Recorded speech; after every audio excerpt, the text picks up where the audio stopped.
Beanie versus Sarah G. Wala mo kuwang life-changing lesson dito. Bagong graduate confession. Hi, congrats kay. Teka, nagpa-blush ako eh. Let him cook o let us cringe? Let me cook. Ang gender reveal ng kamote. Congrats! Kamote reveal. Gagawa ng stadium para kay Taylor Swift. Abit ng 32 billion pesos. Kailangan natin ng 3,200 na kibuloy para ma-fund yan. At ang binatog cum laude. Ito, di ba bang balitang yan ng linggo atin agad simulan. So, unahin na natin itong kamakailan na gumraduate at nag-confess sa kanyang pinakamamahal. May samot-saring comment na cringe daw to o napaka-confident daw niya. Pero panoorin natin para malaman natin ang talaga nangyari. Since graduation na ngayon, I would like to confess my love for her.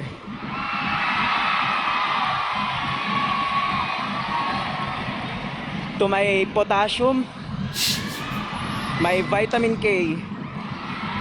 From K ba daw Holmes yan, di to ba? Holmes! Miss K.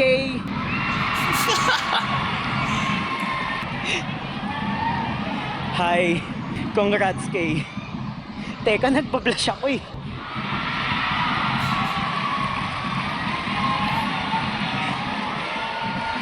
I have always admired you from afar, and I would like to take this opportunity Sa NTC to pala thank to. you for motivating me to be the best Inspiration, version di ba? Wala of masama myself doon. para sa'yo. Yun o! Woo! Ay! Ay! Okay. Okay, let him cook, let him cook. At ayun nga, nakook nga siya sa social media. May mga nambash, pero mga naasar sa kanya, meron mga natuwa sa kanya. Pero alam ko, dinaw na yung talagang buong video na nanggaling dun sa news or dun sa school. Ako para sa akin, kung bata ka naman, wala namang masama dyan. Okay lang naman maging ganyan. Kasi youthful ka, gusto mo mag-try. Itong risk-taking na to na parang, hindi ko, bahala na ano mangyari. Ito yung nagpo-push sa mga successful na mga tao. Yung hindi sila takot magkamali, hindi sila takot maging cringe. Diba? Ako, diba? Nung nag-start din ako mag-video, mag-record, nag-cringe ako sa sarili ko. Parang, nung panahon ko, parang feel ko pa, ayaw mo wala ako mag-cook at ako reaction video lang, ayaw mo ako mag-edit ako. Diba? Lumabas pa rin naman siyang sukot sa akin. Habang nakahasa mo, yung craft mo, yung ginagawa mo, gagaling ka rin at matututo ka rin. Hindi matatanggal yung sukot. Siguro, ito iisipin ko yan, natutulog siya alas 3 ng gabi. Nalala ko yung ginawa ko confession. At mukha naman, si ate ay meron naman talaga silang mutual understanding. Ang ayoko lang kasi, pag sumagit ng confession, pag ikaw lang yung nakakakita na ikaw may gusto, o ikaw lang nakakita na parang gusto ka niya, tapos awkward nun, parang wait lang, hindi ko naman talaga kita gusto bakit ka nagkaganyan, papapahiya ka lang. Yun yung mas nag-cringe ako, doon ako mas susukot. Nung talaga yung mga pako, talaga nakapako doon sa ilalim ng sahig. Pero ito mga wholesome naman, wala namang masama. Ko lang ba't ang daming issue ng mga tao na nagagalit sa ganito. Dapat tinext niya na lang.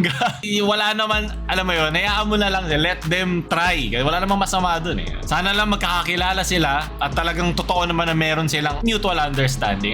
Pag may nakita ka ako dito, magkaiba daw yung potassium tsaka vitamin K. Pero yun nga kasi yung joke, diba? Yung periodic table of elements, diba? Hindi na natin kailangan masyadong himayin niya. It's not that deep. Confession lang to para naman di tayo naging bata noon. Hayaan na lang natin maging masaya sila. Totoo ba to? Binlock daw siya ni girl sa social media. Ito yung kinakabahan ko. Tapos nalaman ni bro na may ka-talking stage. Dito gumawa rin sa kontrabide. Masyado tayo maging bata. Meron kang karapatan maging sukot. Kaya kung sulot o sukot to, nasa sukot ka. Pero okay lang. Proud ako sa'yo. Sandali lang po. Sorry. Ganito rin ka-awkward yun eh. Yung feeling na yun eh. Wala na po si Tito doon. Okay, okay na. Sunod. Ito, confession na naman. Galing si Bulsu. Will P. marry me? Oh, I will not marry you. Ito. Ito, graduation na ulit. Saan na? Saan sa ate girl? Nasaan? Naku, tapos umuwi na agad, no? Okay, next group. Kasama nung boy best friend sa kabilang college. Next group. Ilabas ang Manila paper. Ayan na ata. Ito ba? Ayan na nga.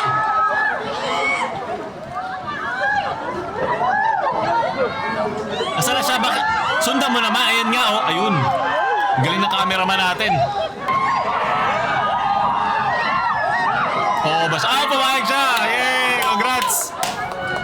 Sana, hopefully hindi lang napilitan si ate, di ba? Minsan kasi may mga ganun eh. Dahil may audience eh. Nice one, nice one. Congrats sa inyong dalawa. From graduation walk to the aisle, di ba? Very good. Congrats sa inyong dalawa. Ayoko maging ninong nyo. Lagi na automatic, ninong na naman ako na isang kakilala ko eh. Sunod! O ba, ready na siya sa graduation? Pinakita ko dito, sabi pa niya, businahan mo para magulang. Kawawa na ba? Wag na, pabulag pa yan. Hayop ka. Ay, si kuya. Kaya ito na, ready na siya gumraduate. Kaya mag-aaral kayo mabuti ha. Sunod na balita na ito naman yung sa Joyride na naging si Sadness. Hello, di po, ma'am. Yes, ma'am. Mag-airtag ka, ma'am.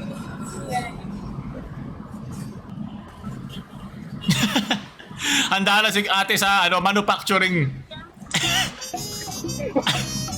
Hindi mo ganyan, ma'am. Sa ulo. Baka na ba kasi sanay siya sa di ba yung mga naglalagay ng longganisa, gumagawa ng giniling. Hindi yun. Yan, Good vibes lang. So, sunod na balita kaya so gusto ko lang open up to. May lumabas kasi na parang post sa FB galing kay Tio. Nagigets ko na lahat naman tayo may opinion. Pero may mga opinion na sana inyuhin nyo na lang. Huwag nyo na ilabas sa internet. Sarah Geronimo has been in the music and entertainment industry for over 2 decades and her fame remains undiminished. She can sing, dance, act, and model, showcasing her multi-talented and record-breaking abilities. Sarah continues to meet the expectations of her supporters and fans with her humility. She never acts like a Disney princess, whether at the airport or as a guest at events. Her humility sets her apart from others. I hope Beanie will follow her Saan galing yung Beanie dito? Bakit sila connected? Di ba pwede i-compare yan? Ang layo niyan eh. Parang ganito yung pag kinumpara mo yung isang established na, sementado na legend sa industriya at kukompare mo yung nagsisimula pa lang. Magkaiba pa nga yan eh kasi girl group to, ito naman solo, 'di ba? So iba na naman yung mga marketing yan, iba yung management niyan, 'di ba? Pero sige, ipan muna natin sa privacy part kasi sinasabi nito may mga pinost siya regarding sa Air Productions, Borhal, Yuchenko. Di naman importante yan dyan eh, 'di ba? Hindi mo na maalam para saan yan in the first place. Alam mo ba? Management ka ba? 'Di ba? Di mo alam baka yan para sa safety nila, baka galing sila baka pagod sila. Pwede tayo magbigay ng excuses for either party. Pwede rin dito sa pinili mo na photo naman ni Sarah Geronimo, baka hindi naman talaga nila kailangan ng face mask yan o kakatanggal lang. Kasi i-photo lang yan eh. Isang frame lang yan, isang millisecond lang yan sa araw nila. Kasi may photo rin naman si Sarah Geronimo na nagsuot siya ng face mask kasama pa si Bamboo. Diba? Pumunta sila sa Doha para doon sa kanilang concert. So dito nagigiano lang tayo dito eh. Naghanap na tayo may kukumpara sa hindi naman dapat pagkumparahan. Kasi sa totoo lang, tinitignan ko nga dito yung mga photos ng naka-face mask siya. Feeling ko, ang babaw ko eh. Kasi di naman to problema eh. Diba, ano nga yun? Kung bakit mo sila kailangan ikumpara in the first place? Parang kaya ikaw, nasa isa kang hapagkain na kasama mo yung pamilya mo, kukumpara ka sa kapatid mo na 10 years sa agwat nyo. Marami na siya naabot. Tapos ikaw, bakit ganito ka pa lang? Siya, magsimula ka pa lang eh. Ang pangit naman na i-adjust mo agad kung nasa ka pa lang sa narating na nung isa. At sigurado kapag pinagtabi mo yung dalawang yan, wala yan kung hindi respeto sa bawat isa. Kasi naiintindihan both na nagsisimula pa lang na sigurado ko ina-admire nila si Sarah Geronimo at si Sarah Geronimo na sigurado ko naiintindihan niya yung pinanggalingan o pinanggagalingan ng mga Beanie members na yan yung klase ng fame na daladala niyan. Wala mo kuwang life-changing lesson dito kasi ang mga nag-aaway dito, inaaway mo ay mga fans, hindi naman sila. Sigurado di nga nila ito mapapansin eh. Diba? Malalaman lang ito ng mga management, yung mga nag-handle sa kanila. So na balita, ito naman yung sinasabi nila magiging Taylor Swift concert ready by 2028 sa May Clark. So ang kanilang depensa, alam ko unang tinatanong nila, galing ba to sa pera ng bayan? Hindi naman, pero syempre may mga connection yan sa gobyerno. Hindi natin alam kung ano yung gagamitin na pera dyan. Pero siya, privately owned naman ito. Yan, privately owned siya ng Clark International Airport and Corporation na gumawa ng Clark Aviation Complex na plano nila gumawa daw ng stadium na pwedeng gumawa ng malalaking concert ang mga tulad ni Taylor Swift. Hindi naman to talaga para lang kay Taylor Swift eh. So sinabi dito ng Presidente at Chief Executive Officer na si Ari Perez na gusto nila maging entertainment and event center para mas mapalago yung ating piliin mo ang Pilipinas. Para maging walking distance yung Clark International Airport sa Pampanga at ma-boost yung traffic sa CRK. So by 2028 daw, which is 4 years from now, estimated 40 hectares sa kanilang gagamitin at gagamit ng 32 billion pesos. Po, isipin mo na lang kung nalagay natin sa mga ospital yan at mga eskwelahan, pero okay lang. Para investment kasi ito eh, diba? So, hindi naman siya responsibilidad ng mga privately owned companies yung ginagawa dapat ng isang gobyerno. So, alam ko gusto natin sana may gamit yung pera na yan. Baka ilang multa ni Kibuloy ang kakailanganin natin para ma-build ng 32 billion. Calculate nga natin kung ilan. Kailangan natin ng 3,200 na Kibuloy para ma-fund yan. Pero yun nga eh, pera naman ito ng mismong kumpanya. Ngayon, syempre, madadagdagan nito yung mga traffic sa area na yan, magiging mas heavy. Sana ilatag nila lang paano nila ilalagay responsibly at kung pinag-isipan yung paglalagyan ng mismong event center na ito o itong mismong concert stadium na ito. Kasi hindi na pwede ilagay lang natin, salpak lang natin yan at bahala na si Batman kung paano pupunta yung mga tao dyan. Ayaw na kasi nila na laging Philippine Arena na lang ang lagi nag-host ng big events kasi daw nagiging congested daw yung sa may NLEX sa North Luzon Expressway na parang kasalanan natin na gusto natin pumunta sa labas ng ating bahay. Sana pagandahin natin yung mga mismong kalsada natin, no? Sana pagandahin natin yung pagkaka-urban plan ng ating bansa. Pero sige, unahin natin yon. So apart from that, o sinabi kailangan daw maka-attract na mas maraming passengers at mas marami daw mga airlines na mag-i-invest sa kanilang operations dito sa Pilipinas. Dito nyo makikita yung mga iba't ibang kumpanya ng mga airlines, diba? Cebu Pac, para hindi maging tortured Pinoy department. Pag ito nilagay na dito, iniiwasan natin mahirapan yung mga tao doon sa lugar na yun. Ako di naman ako anti-progress. Kung makakatulong ito sa tourism at international aspect natin sa entertainment, tapos isipin mo na lang, laos si Taylor Swift pagdating ng 2028. Tunay na love story talaga dito yung sa pagitan ng gobyerno at ng mga Pilipino. Yun yung love story na hindi ko makakalimutan. So dito daw kasi, lagi na lang daw sa Singapore, pupunta si Taylor Swift para sa kanyang mga concert. Hopefully hindi retirement tour ang kanya pupunta dito pagdatapos na ng 2028 para daw yung Eras Tour niya kung may bago na naman siyang breakup doon, bago na naman jowa, meron siya mapagkakantahan ng lugar ulit at hopefully daw tayo yun at malaki at billion-dollar na icon ito si Taylor Swift. Ngalay mo magamit yan ng bini, di ba? Basta ba naman maganda yung pagkaplano din at talaga mapapakanta na lang ako ng Shake It Up kasi ayoko na maisip. Government owned nga siya pero mga private sector nagpopondo dyan at malamang kung saan sila kikita doon sila maglalabas ng pera. Ayun, ito nga yung sinasabi ko, kung hindi naman pera ng taong bayan, okay lang. Sunod na balita na ito naman ang gender reveal na magre-reveal din ng death certificate.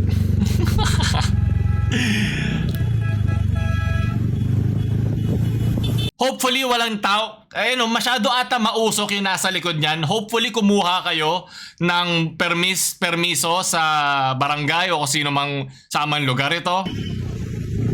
Delikado lang kasi masyado matagal yung usok eh. So panalo yung blue. So lalaki. Masyadong delikado yung usok eh. Ang tangkapal eh. Okay, nanalo yung blue. Congrats! Lalaki. Gusto ko malaman yung mga video na galing dito sa mga kabilang kotse. Kamote reveal. Ganda naman ang boots mo. Ako okay lang naman ako sa mga gender reveal. Basta kayo lang. Diba? Kung makaka-apekto to sa araw at syempre sa safety ng mga kasama nyo, huwag nyo na i-reveal yan. Kasi ang nare-reveal nyo talaga dyan, IQ nyo. Diba? Nakadelikado yan. Sunod na balita yan na... Ito ba yung isang angle? Kala ko ito na eh! Dexy, wala to, lambing reveal! Let me know if you're down for that! Ito yung before nila mag-gender reveal. Kung saan sila pupuntang motel. Maraming salamat. Sunod na balita kaya ito naman. Nagkaroon ng issue nung pinost yung tatay na isang cum laude na nagbebenta daw ng binato at napahiya yung kanyang tatay kasi nakalimutan magbayad daw ng 13 piso para sa kanyang dignidad. So, loko-loko na ito, nagkaliwat kanan na ito kay Hana at kay Faith. Ang nag-post ito ay si Faith. So, good day po. Baka makasabay niyo ulit sila. Nag-abot po ako ng bayad pero hindi binayad ko yung nakaway. Ay, naku kuya. 30 pesos bills mo pa. Kinakawawa mo naman yung driver niyan. So, nagalit dito at nag-post si Miss Hana na sinabi niyang nangyari to sa mismong araw ng graduation ko. Wala akong natatandaan na nag-abot siya ng pamasahe. Marahil dala ng sobrang kasiyahan dahil sa aking graduation masyado kami nag-excited at nawalan ng pakialam sa paligid. Siguro nga katulad ay ginigit niya na hindi daw naiabot ng daddy ko yung bayad niya sa driver. Kung ganoon man ang nangyari, humingi ako na kami ng pasensya. Pero at iinis siya bakit kailangan pang i-post sa Facebook. Syempre kailangan niya ng internet brownie. Tama naman. Ito yung hirap eh. Sa kagustuhan natin maging tama, nakakalimutan natin maging tao. Mas importante pa ba na tama ka, na mapapahiya mo? Di mo nga alam, binler. Di ba pinahiyaan niya talaga, nilagay niya yung talaga yung mukha ni tatay. So syempre, may edad na rin naman si tatay, pwede siya magkamali, pwede niya makalimutan, di ba? Ulyanin, di ba? Pwede. So dito ang umaasim lang lalo itong back and forth nila nung sumasagot din palalo yung nag-post. Ito daw yung kapatid ni Faith na nag-post. So, nung nag-post doon sa tatay ni Hana. Isang napakawalang kwentang post. Nag-post yung kapatid ko na si Lolo Boy, binusan yung pamasahe ng 13 pesos. Nag-react yung anak ko na claim na cum laude na okay fine, ano connect sa cum laude mo award sa 13 pesos ni Nenok ng tatay mo. PS, nabash pa yung kapatid ko at ipapabarangay daw ni Miss cum laude. Kala naman kesyo cum laude siya, okay na yun. 13 pesos ba binusan ng tatay? Pa-victim pa at ipapabarangay daw si Faith. O siya ipabarangay nyo. So, ito nga hirap eh. Lahat tayo ngayon may kanya-kanyang bash at kanya-kanyang lait sa mga tao na papanood natin ngayon. Pero ang tunay lang naman talaga makakapag-ayos niya ay yung mga tao sa barangay o dun sa kanilang lugar. So, may kanya-kanya lait. Nangaasar pa kasi, ano naman, 30 pesos. Diba? Ewan ko kung siguro bored lang tayo talaga, mahilig lang tayo may pagtalo sa social media na mas importante pa sa atin to yung itsura natin, yung pinapakita natin persona sa internet, 'di ba? Na tao akong cool ko, 'di ba? Angas ko, ito ba to, di mo naman binayad yung 13 pesos, 13 pesos.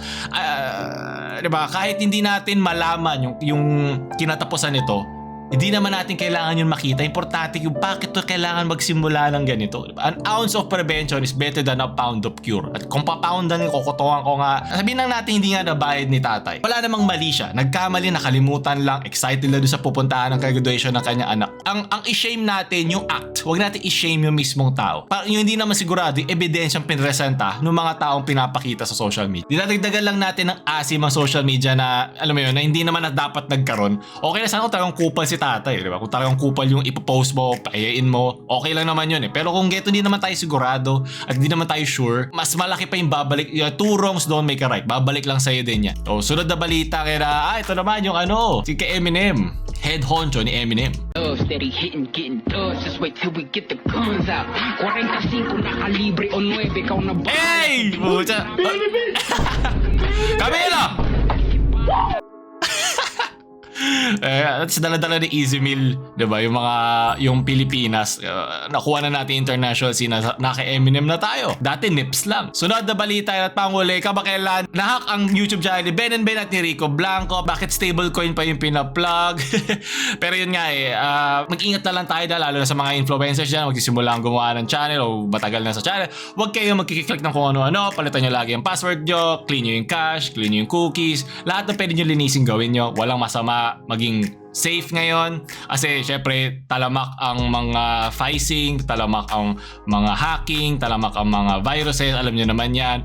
2024 na, mas malapit na ang 2050 kaysa 1990, kaya maging nasa modern age na tayo. Huwag tayo magpadalos-dalos, lalo sa mga marketing dyan, nakiklik yung sa mga influencer na kanilang binabantayan habang nagtatrabaho sila ngayon, nanonood sa ating balita, kaya ano ginagawa dyan ano naman contact nyo naman ako, gusto nyo ng sponsor naman, papasponsor naman dyan At tatap sa mga balita na ilinggo, gusto pa na mga ganito, click nyo na agad yun nasa playlist, kung hindi, di ko kayo bibigyan ng 10 million na pabuya. James Yapper na mamaalam. Shoo!